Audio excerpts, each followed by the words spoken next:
It was a seemingly ordinary September evening when I first noticed something strange about my neighbor, Mr. Thompson. He was a quiet man living alone in the house next door. We exchanged pleasantries occasionally, but I knew little about him. Our interactions were limited to the occasional nod or wave as we went about our daily routines. That's why I found it odd when I saw him standing at his front door, staring blankly into the street, seemingly lost in thought. The sight was unusual enough to catch my attention. The sun was setting, casting a warm orange glow over the neighborhood. But Mr. Thompson stood there as if he didn't even notice the changing light. At first, I thought nothing of it. Perhaps he was waiting for someone or lost in his thoughts. However, as days passed, his behavior became increasingly peculiar. The following week, I noticed that Mr. Thompson was absent more often than usual. His house, once lively with the occasional clink of dishes or the hum of the television, fell eerily silent. The lights, which were usually on at night, remained off. I assumed he was simply away on a trip or dealing with personal matters. But as the silence continued, my curiosity grew.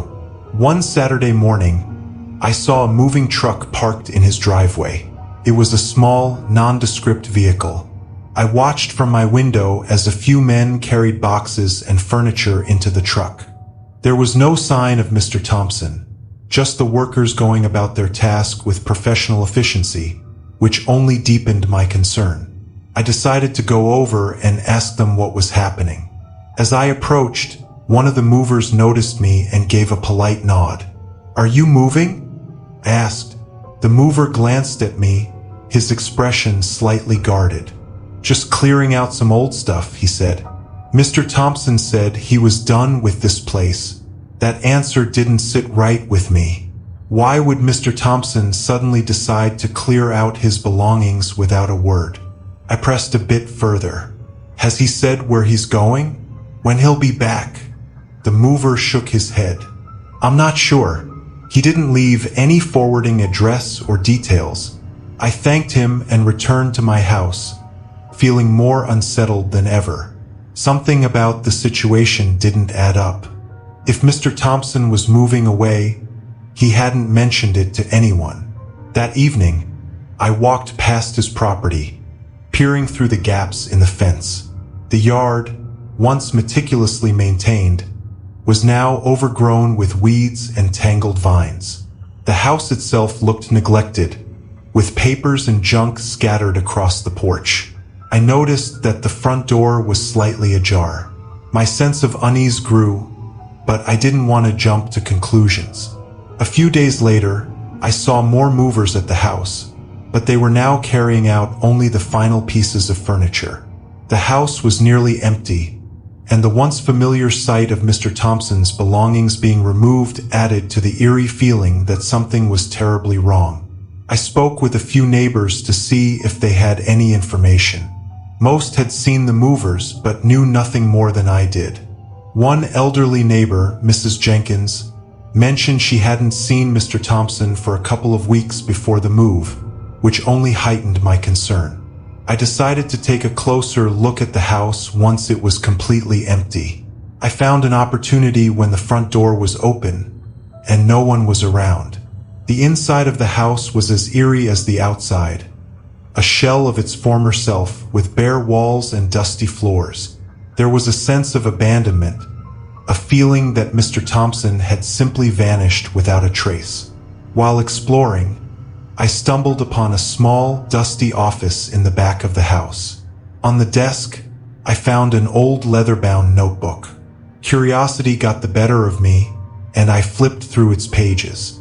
The entries were strange and disjointed, filled with ramblings about being watched, feeling trapped, and a series of paranoid thoughts. The last few pages were scribbled with frantic notes about leaving, escaping, and never looking back. One entry, scrawled hastily, read, "They know. I have to go before it's too late. The shadows are closing in. I can't stay here." The unsettling tone of the journal made my skin crawl. It was as if Mr. Thompson had been living in fear, convinced that something or someone was after him. The finality of his words and the suddenness of his departure left me feeling deeply unsettled. As I left the house, I glanced back at the now empty property. The front door was swinging in the breeze, and the overgrown yard seemed to reflect the disarray and confusion that had unfolded. The house was now a hollow shell, a ghostly reminder of a man who had vanished from our lives without a word. I later learned from other neighbors that Mr. Thompson had not contacted anyone, not even to inform them of his departure. It was as if he had simply disappeared, leaving behind a trail of unanswered questions. The police were contacted, but without any concrete evidence or a clear trail, they had little to go on. They closed the case as a missing person report but made no significant progress. The empty house remained a haunting reminder of Mr. Thompson's disappearance. I couldn't shake the feeling that something was deeply wrong, that Mr. Thompson had been driven away by something far more sinister than a simple move. The eerie silence of his abandoned home became a daily reminder of the mystery that had unfolded right next door. Months passed, and the house eventually found new occupants. They painted over the old peeling walls and started afresh, but the sense of unease never truly left. The new neighbors were kind and friendly, but every now and then I would catch myself glancing over at the house, wondering what had really happened to Mr. Thompson. The experience left me with a lingering sense of dread and a realization that sometimes people vanish without a trace. The reasons behind their disappearance can be far more unsettling than we can imagine. Mr. Thompson's story became a cautionary tale in our community, a reminder of the secrets that can lurk behind closed doors and the darkness that can silently envelop even the most ordinary of lives.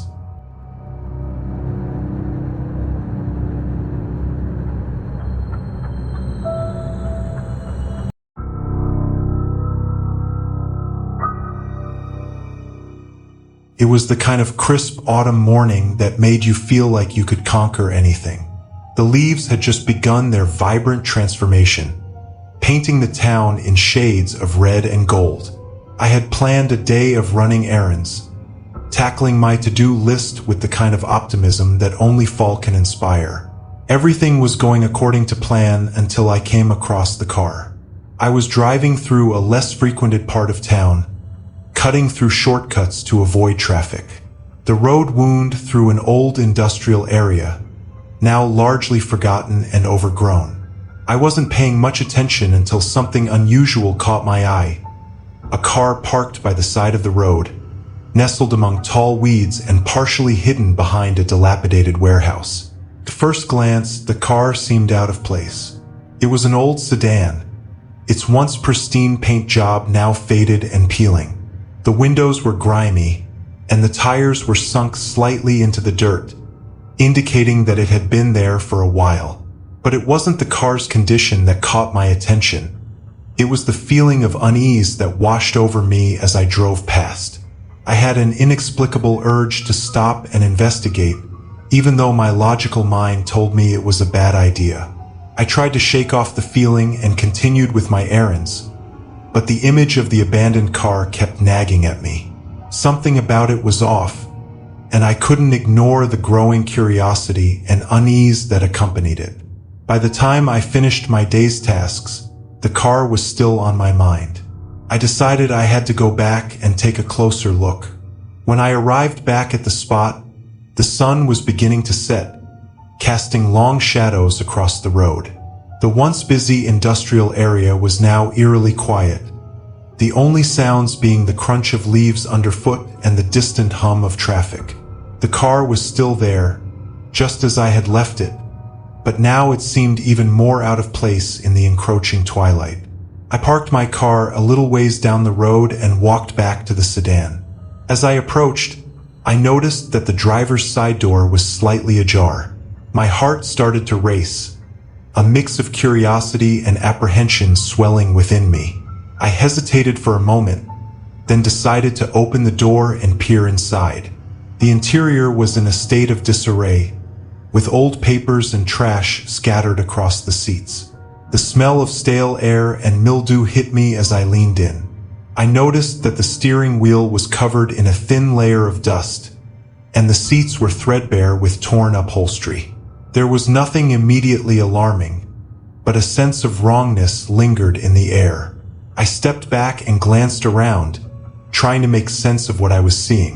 The car looked like it hadn't been driven in years, but why would someone leave it here, abandoned in such an isolated spot? I decided to check the trunk, hoping to find some clues that might explain the car's presence. The trunk was heavy and rusty, and it took some effort to pry it open. When it finally gave way, I was met with a sight that made my stomach churn. Inside were several large duffel bags, their zippers bulging as if they were overstuffed. I hesitated before reaching in, but curiosity got the better of me. I opened one of the bags, and the contents made my blood run cold. Inside were various items, stacks of documents, old photographs, and several faded, well-worn books. But what struck me most was a series of disturbing photographs. They depicted different people, some smiling, some looking directly at the camera with expressions that ranged from indifferent to nervous. The most unsettling part was that many of the photos were taken in the same car. I quickly closed the duffel bag and stepped away, trying to make sense of what I had found. Why were these photos in an abandoned car? And why were they so unsettling? The realization that someone had taken these photos, possibly without the subject's knowledge, made me shiver. As I was about to leave, I noticed something else. A small leather-bound journal wedged in the corner of the trunk. I picked it up cautiously, feeling a mixture of dread and curiosity. The journal was old, its cover cracked and worn. I opened it to the first page and began to read. The entries were written in a neat, precise hand. They detailed the writer's daily activities and observations, but they grew increasingly disjointed and paranoid as I progressed through the pages. The writer mentioned feeling like they were being followed, experiencing strange occurrences, and seeing people watching them from a distance. One entry was particularly chilling. It described a plan to leave behind a trail and watch from afar, followed by a series of cryptic references to keeping secrets and observing the unsuspecting. The final entry was a hurried scrawl that read, "The car is ready. The time has come." The journal left me with more questions than answers. Who was the writer? What did they mean by "the car is ready"? I couldn't shake the feeling that I had stumbled into something deeply unsettling, something that went far beyond the simple abandonment of a vehicle. I decided to call the police, reporting the abandoned car and the disturbing findings. They arrived quickly, taking the car and its contents for investigation. I was questioned briefly, but they didn't seem particularly interested in the journal or the photographs. They focused on the car's registration and any potential leads related to its owner. As days passed, I heard nothing more about the car. The police didn't contact me again, and there were no news reports about the case. I tried to move on with my life, but the experience left me with a lingering sense of unease. Every time I saw a similar car or heard about an abandoned vehicle, my mind would race back to that autumn evening. The whole incident made me question the hidden aspects of our lives, the things that lurk just out of sight. The abandoned car and the journal had revealed a fragment of a story that was incomplete and disturbing, a reminder that sometimes the things we find can lead to more questions than answers. I learned to be more cautious about my curiosity, especially when it leads to places that are better left unexplored. The experience taught me that some mysteries are better left unsolved, and that sometimes the unknown can be far more disturbing than we can ever imagine.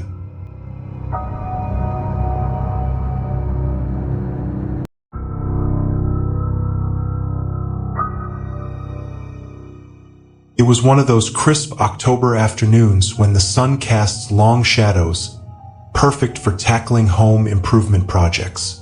My partner and I had just moved into an old Victorian house that we had bought at an auction.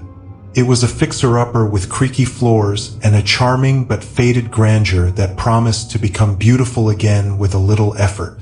We had been working on renovations for a few weeks, focusing on restoring the house's original features while updating the more problematic aspects. On this particular day, we were working on the attic. It had been a dusty, cluttered space filled with forgotten relics and boxes of old clothes. We planned to convert it into a cozy guest room, but the attic's sheer size and the tangle of forgotten items made it an overwhelming task. As we sorted through old furniture and stacks of newspapers, I noticed something odd behind a stack of old trunks. There was a section of the wall that seemed different from the rest. It wasn't immediately obvious, but the texture and color of the wall were slightly off. My curiosity was piqued, and I decided to investigate further. I tapped on the wall, and to my surprise, it sounded hollow. I retrieved a hammer and carefully began to remove the plaster. The more I removed, the more a strange dim light seemed to seep through the cracks. It wasn't like the usual light that came from outside, but had a peculiar, sickly glow to it. My partner, intrigued by my discovery, joined me in the effort. After several hours of work, we had revealed an old wooden door embedded in the wall. It was covered in layers of dust and cobwebs, and the door itself was a heavy, ornate piece of craftsmanship that seemed out of place in the attic. The door was locked, but the keyhole was old-fashioned and simple. With a bit of effort, I managed to pry it open with a screwdriver. The door creaked loudly as we pushed it open, revealing a narrow, dark stairwell leading down into the depths of the house. A chill ran down my spine as the musty, pale air from the hidden room rushed up to meet us. We shone our flashlights down the stairs, but the light barely pierced the darkness.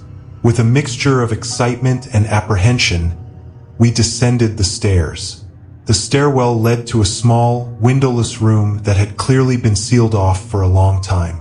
The air was thick and heavy, carrying a faint, unpleasant odor that seemed to cling to everything. The room was filled with old, deteriorated furniture, dusty bookshelves, and a single large trunk sitting in the center. The trunk was ancient, with intricate carvings that seemed almost too elaborate for the rest of the room's decor. It was locked, but unlike the door, it had a large, ornate keyhole. We searched the room but found no key or obvious means of opening the trunk. We decided to focus on the rest of the room first. There were old photographs scattered across the floor showing the house in its earlier years. The photos depicted various family gatherings, but many were faded, and the faces were barely discernible. Among the photographs were some old letters and diaries. One diary in particular caught my attention. It was leather-bound with an ornate clasp that had rusted with age. I carefully opened the diary and began to read.